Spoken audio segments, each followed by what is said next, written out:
Assalamualaikum warahmatullahi wabarakatuh. Selamat bertemu kembali dengan kelas pengetahuan karawitan, jurusan pendidikan, seni pertunjukan, Fakultas Seni Pertunjukan, Institut Seni Indonesia di Jakarta. Pada kali ini kita sudah sampai pada materi ke-6, yaitu tangga nada atau laras gamelan Jawa. Nah, laras di dalam gamelan Jawa itu ada dua, yaitu melok dan selindro. Yang pertama adalah selindro. Selindro itu lebih dulu. Artinya tangga nada itu berdasarkan data-data sejarah adalah lebih dulu daripada dibanding dengan nada pelok. Tangga nada selindro itu disebut juga tangga nada padantara. Padantara itu maksudnya adalah jaraknya sama. Pada itu dalam bahasa Jawa itu disebut podo. Podo artinya itu sama, tara itu jarak. Jadi padantara itu jaraknya sama. Nah, kalau di sini dijelaskan jaraknya hampir sama. Ya. Nanti akan dibahas bahwa kenapa kok ada istilah hampir, ya. Tidak sama persis. Ya. Terus kemudian laras pelok. Laras pelok itu disebut juga bedantara. Ya. Beda itu artinya berbeda, tara itu artinya jarak. Jadi berbeda jarak. Kalau yang tadi itu padantara sama, jadi semua nada yang ada, yang 5 nada itu jaraknya sama. Kalau yang di sini 5 nada itu ya, jaraknya tidak sama. Nanti akan dijelaskan itu. Nah, terus kemudian, nah ini di dalam apa? Di dalam gamelan Jawa itu digunakan istilah-istilah untuk menyebut nada itu. Itu nomor 1. Nah, angka Jawanya itu namanya siji, ya. Sebutannya siji. Terus kemudian nama pendeknya Ji. Nah, kalau dulu orang-orang seniman dulu itu menggunakan istilah ini, istilah tradisional, yaitu ya, nama penuhnya Panunggul, makna secara harfiahnya kepala. Nah, kenapa kok ada begitu? Karena orang Jawa itu mengaitkan antara nama gamelan itu dengan nama anggota tubuh. Untuk menyebutnya itu juga mengasosiasikannya dengan anggota tubuh. Kemudian yang kedua adalah loro. Loro itu artinya 2. Kemudian ini disebut ro supaya penyebutannya itu enak, maka disebut ro. Nama tradisionalnya dulu artinya leher. Nada telu itu disingkat lu. Nama tradisionalnya dodo, maknanya juga dodo, artinya dada itu, dada. Kemudian nada 5, mo, nama tradisinya limo, artinya tangan, jari ini ada 5. 6 itu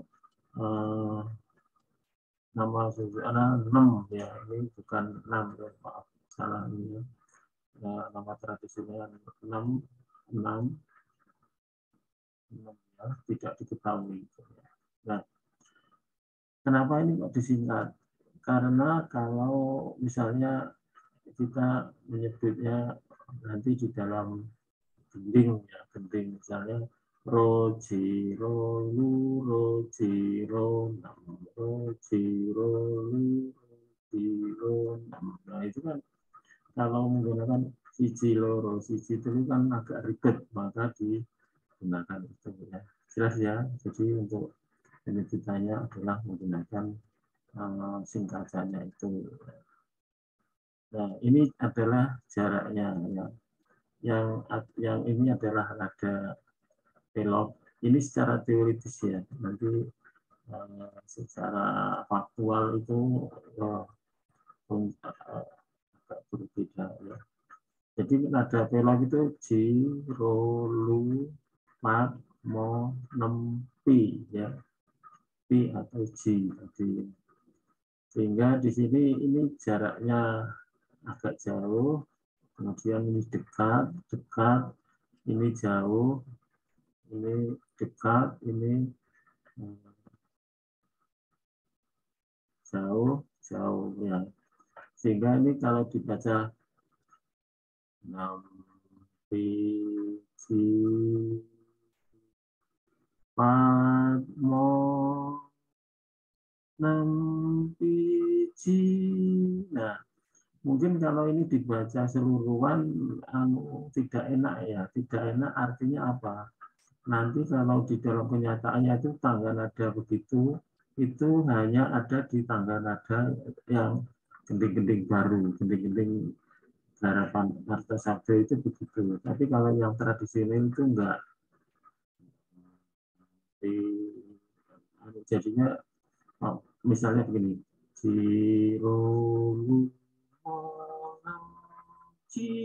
gitu ya. Jadi untuk nada ini tidak digunakan seluruhnya. Misalnya nih yang saya katakan tadi adalah nada-nada pilok 6. Gitu ya. Jadi hanya 5 ini. Kemudian kalau bagaimana kalau laras pilok patek barang? Mulai dari sini, Ji ini tidak digunakan. Rolu, monopi, nah gitu ya. Jadi 5-5. Gitu ya. Nanti kalau pilok demo Jiropat monem gitu ya. Nah, jadi setiap meskipun tangga nada pilok itu nadanya 7, tapi di dalam penggunaannya adalah diambil 5-5 ya. Untuk nada selintir itu kira-kira begini jaraknya. Jaraknya ada yang 1,5, 1,5, 1, sehingga nadanya adalah Jiro lu monem ji nem molu roji gitu ya.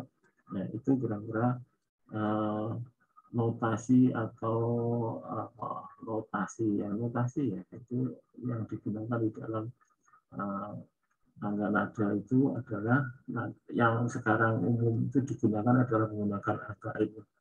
Itu disebut tangga nada kepastian, nanti akan disinggung lebih lanjut. Selanjutnya adalah laras tendru dan laras pelok ini ya. Nah ini apabila kita lihat di dalam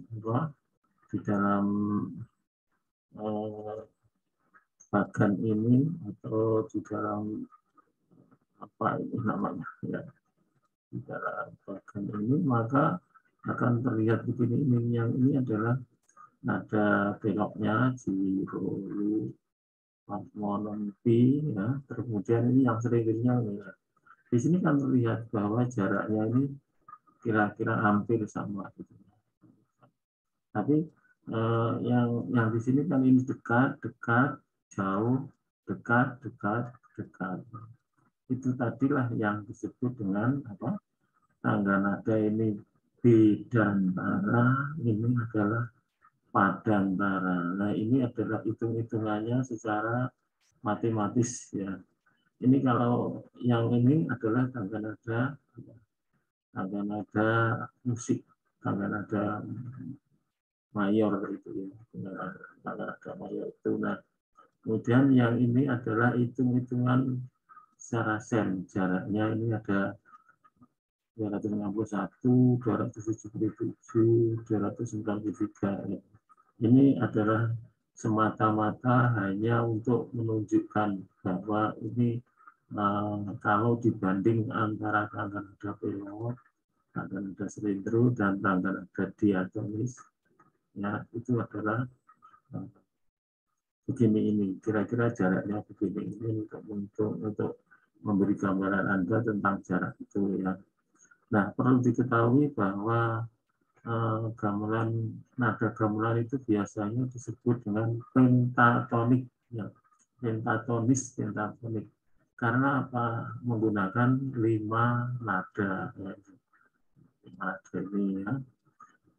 Kalau di musik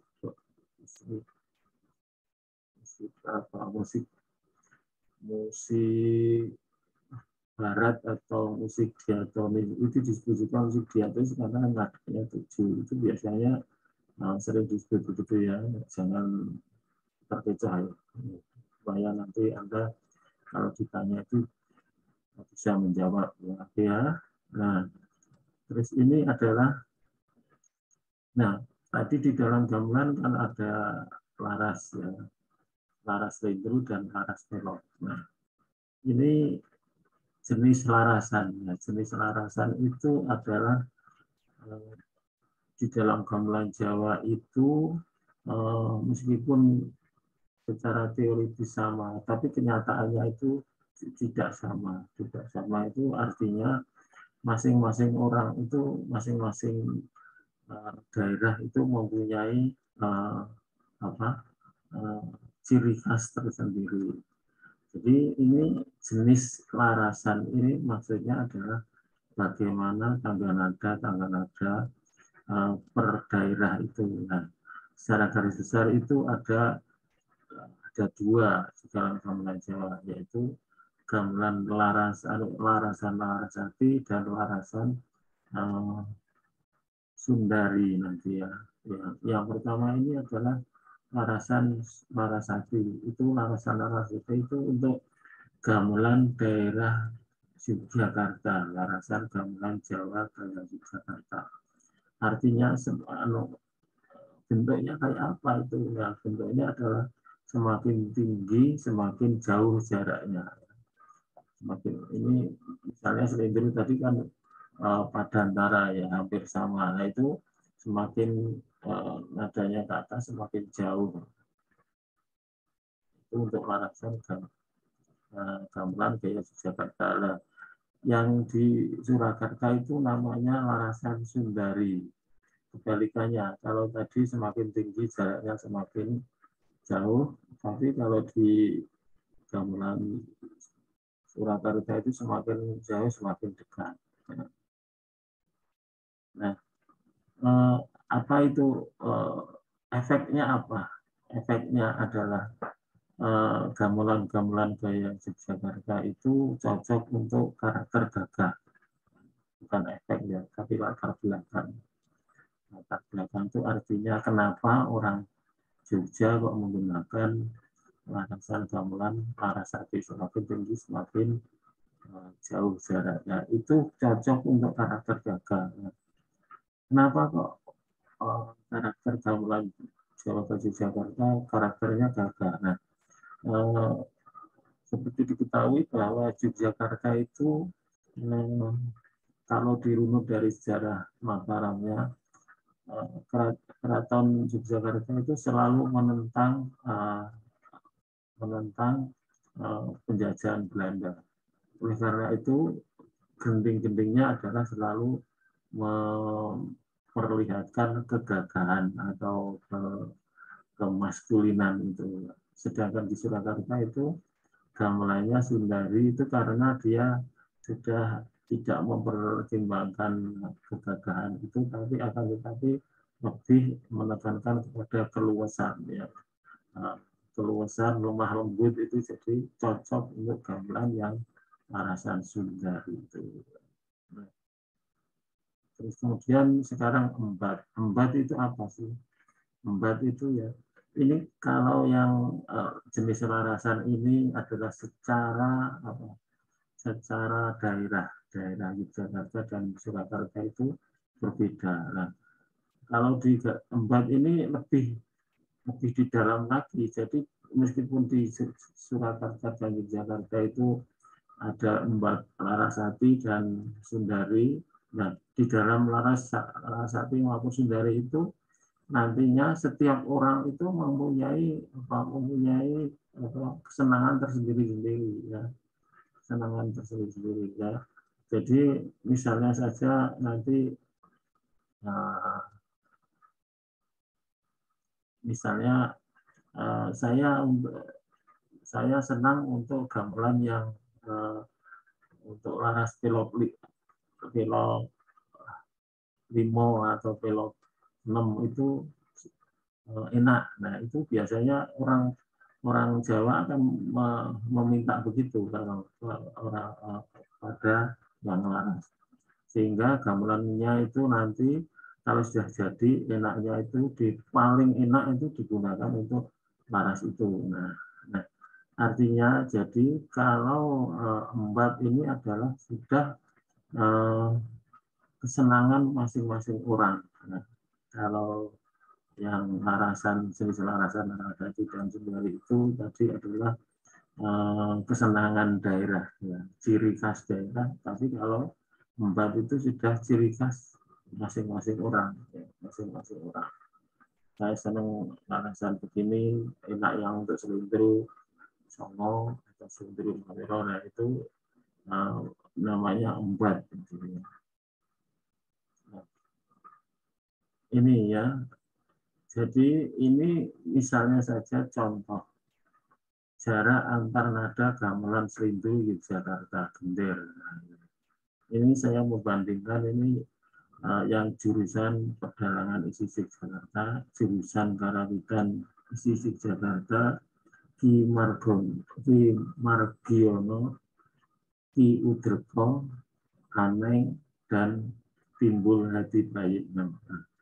Ini adalah punyanya jurusan Ki Margono ini adalah kalau nggak salah dalang ya. Ki Udreko ini dosen jurusan pedalangan. Pak Aneng ini juga jurusan pedalangan. Nah, gamelannya itu ya Pak Timbul Hadi Prayitno ini garang Jogja yang sangat terkenal. Nah, di sini jelas ya, ini semuanya adalah gamelan selindro semua. Nah, ini adalah jarak antara nada ji dan ro, ini ro dan lu dan mo dan nem dan ji dan seterusnya. Nah, di sini akan bisa terlihat ya, jaraknya ini 237 sen. Ini menggunakan sen ya ukurannya. Ini 257, 250 dan seterusnya. Artinya apa? Nah, kalau kita bandingkan ke bawah ini juga beda ya. Bahkan ini sangat jauh. Antara 97 dengan 280. Ini yang tertinggi ini. Inilah yang disebut embat ya. Jadi jangan memikirkan terlalu sulit ya, bahwa embat itu apa? Embat itu artinya adalah perbedaan jarak di antara tangga nada yang sama, mungkin begitu. Ini yang selindro. Kemudian selanjutnya ini yang pelok ya. Ini untuk laras demung saja. Nah, ini ya. Jadi tadi sudah kita yang punya gamelan sama, terus ini jaraknya yang berbeda-beda. Ya. Ini yang diukur adalah nada yang zero loop monopi, gitu ya. Nah, ini jaraknya sangat ini yang terendah, ini adalah yang paling jauh ya, gitu ya. Paling sedikit ya, bukan terendah. Yang ini paling sedikit ini, yang ini paling banyak ya jaraknya gitu ya. Nah, karena laras pelok ini adalah 7 nada, maka jaraknya tidak seperti yang selindri tadi. Perbedaan jarak itu tidak se ekstrim yang selindri tadi. Itu ya. Ini adalah Pak Anggar ini sekarang beliau menjabat menjadi proyek 1 ya, di Isi Jakarta. Nah, sekarang notasi yang tadi adalah notasi angka. Itu di mana itu ya? Nah, ini. Notasi itu ada notasi ondo. Notasi ondo itu artinya ondo itu adalah tangga. Jadi notasinya seperti bentuk tangga itu. Kemudian ada notasi rantai. Rantai itu adalah rantai, itu rantai sepeda motor, rantai sepeda dan seterusnya. Seperti itu. Kemudian notasi Sariswara. Notasi Sariswara itu adalah ciptaan atau buatan dari Ki Hajar Dewantara. Nah, notasi kepastian itu adalah notasi yang tadi. Notasi ini digunakan oleh karawitan dulu yang di Surakarta itu punyanya Patih, ya, punya Patih sehingga disebut kepatian.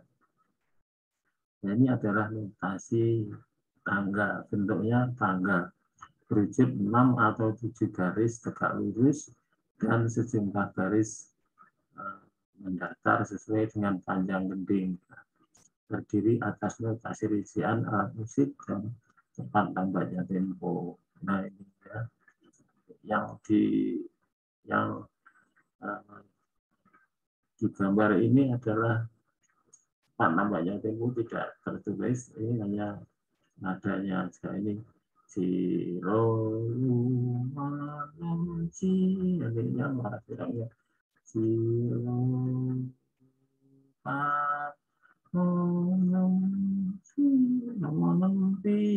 gitu ya. Nah, itu. Ini notasi ondo. Jadi Anda bisa bayangkan ini kalau menggunakan tangga nada ini satu gending itu berapa lembar saja. Jadi kalau menggunakan angka saja kan lebih praktis. Nah ini ya tanda-tandanya seperti ini. Ya. Ini adalah apa? Not bagi saron. Terus ini adalah saron. Ini adalah tanda nyecep. Nyecep itu ada det gitu ya. Ini saron mulai mancer. Mancer itu nada 1 sebagai apa? Sebagai nada pokoknya ditabur berkali-kali. Nah, ini ada notasi tendang, bum itu dah. Kemudian ini yang di sini nggak kelihatan sama. Resepnya enggak. Ini adalah nada resep dan sebagainya ya. Nah, inilah nada-nada apa notasi-notasi yang digunakan pada zaman dulu. Ini ada tabuhan tenong, ketuk yang begini. Nah, nanti akan berbeda apabila Anda sudah mempelajari notasi di dalam yang digunakan sekarang. Nah, ini adalah notasi ondo yang tadi. Ini sudah perunggu gending ya. Ini misalnya ada 6 6 6 6 6 6 zero zero 6 cici 6 gitu pembahasan ya kira-kira bayangannya ini adalah untuk tanda nada untuk notasi ondo. Nah ini notasi rantai ya. Notasi rantai itu adalah terdiri dari 7 garis mendatar dan sejumlah titik yang menghubungkan dengan garis melengkung tadi seperti rantai. Nah ini ya, ini berarti ro ji ro lu ji ro lu lu nam ma lu ro ma nam ma lu ro ji ro nam ro ji ro ro ji ro nam. Ya, Anda bisa bayangkan berarti orang dulu itu keindahannya juga dipertimbangkan, gambarnya kan lebih indah daripada angka-angka yang ya ini notasi angkanya menjadi begini, rho zero, nah ini titik duanya menjadi gini ya. Tuh. Nah ini adalah notasi rantai untuk gending-gending yang berbeda. Lu titik dua lagi.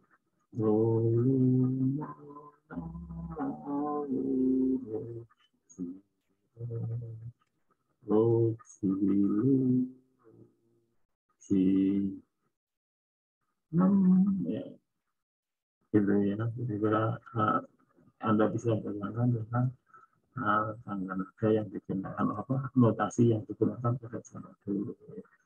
Nah ini notasi sari swara ini diciptakan oleh Ki Hajar Dewantara berupa angka ini. Baik untuk laras ringru dan pelok sama. Saya belum pernah menggunakan ini ya. Saya menggunakan angka yang kepatian yang nanti akan kita bahas. Jadi nada selintru dan pelok itu notasinya sama. Sama itu artinya kalau yang tidak biasa nada pat dan pi dan ini adalah nanti akan bermasalah. Bermasalah itu artinya kalau nada pat itu di belok itu biasanya nadanya adalah aneh atau enggak enak itu, tapi kalau di selintru itu adalah tidak selalu begitu ya. Ya. Ini notasi kepatian. Nah ini adalah notasi barang miring itu ini notasinya zero biasanya ini digunakan untuk gending-gending yang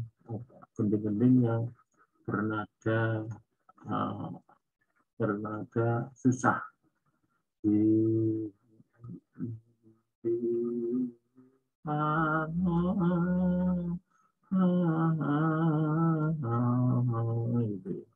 digunakan untuk ini untuk gending-gending khusus ya, tidak semuanya pakai begitu.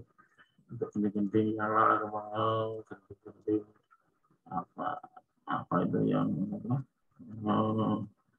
menggambarkan kesedihan itu biasanya gending-gending untuk mengiringi jenazah atau pada waktu ada jenazah itu biasanya menggunakan gending-gending susah. Seperti diketahui ya, jadi orang Jawa itu dulu ketika ada orang meninggal itu dia rakyat takziahnya itu juga disuguhi oleh gending-gending itu ya. Jadi nanti mungkin di dalam fungsi gamelan akan dibahas untuk apa saja sebenarnya fungsi gamelan di dalam bahasa itu. Di antaranya untuk mengiringi jenazah atau ketika memainkan gending pada suasana sedih. Itu adalah salah satu fungsi gending untuk kehidupan masyarakat. Nah ini adalah notasi kepatian wujudnya ini. Yang ini yang untuk pelok, yang ini untuk selindru. Ini yang ini pilot 6 tadi jiro lu 6. Kalau ini yang program ro 6 pi akan dilihat. Nah, seterusnya ini adalah notasi kepatian. Ini dahulu dibaca ini penumbul, manis, bulu, dodo, dan pelok 5, 6 dan seterusnya. Kemudian Kalau yang ini dibaca Jiro Lu Mo Nem Pi. Nah, ini adalah notasi kepadian yang ini bentuk gending ya. Jadi nanti kalau Anda belajar bermain gamelan, kalau ada ini adalah tandanya gong. Yang ini kenong, yang ini kenong, yang ini kenong kenong. Seperti ini kenong, ya.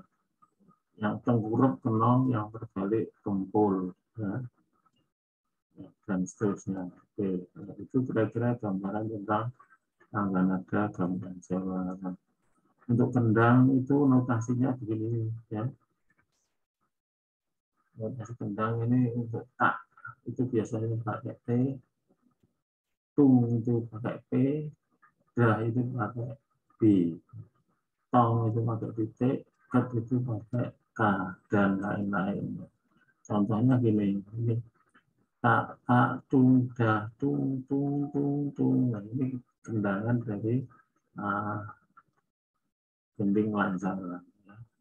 Ini terus kemudian tung tung tung tung tung dah tung tung tung dah tung tung dah seterusnya. Nah, itulah kira-kira tangga nada dan notasi dalam gending Jawa. Terima kasih atas perhatiannya. Assalamualaikum warahmatullahi wabarakatuh.